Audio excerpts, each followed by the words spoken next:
Rajanna ఆలయంను CM Revanth Reddy సందర్శించి ప్రత్యేక పూజలు చేశారు.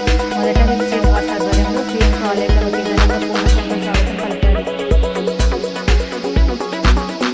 ఇస్లాం మార్కెట్ కమిటీ నూతన పాలకవర్గం ప్రమాణ స్వీకారం చేసింది. ఈ కార్యక్రమానికి జుక్కల్ ఎమ్మెల్యే లక్ష్మీకాంతరావు ముఖ్య అతిథిగా పాల్గొన్నారు. జగిత్యాల జిల్లా ఇబ్రహీంపట్నం బాండలింగాపూర్ వద్ద వాహనాల తనిఖీలు చేస్తున్న పోలీసులకు బైక్పై గంజాయి తరలిస్తున్న ముగ్గురు యువకులను పోలీసులు అరెస్ట్ చేశారు. ఈరోజు వేములవాడలో సీఎం రేవంత్ రెడ్డి యొక్క పర్యటన సందర్భంగా బీఆర్ఎస్ పార్టీ శ్రేణులను ముందస్తుగా పోలీసులు అరెస్ట్ చేశారు.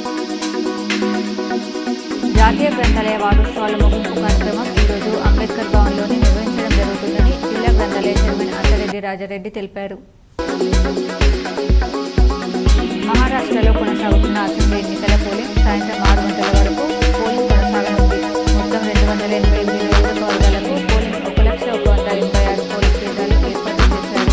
పోలింగ్ కేంద్రాల దగ్గర భారీగా భద్రత ఏర్పాటు చేశారు. ఈ నెల 23న మహారాష్ట్ర ఎన్నికల ఫలితాలు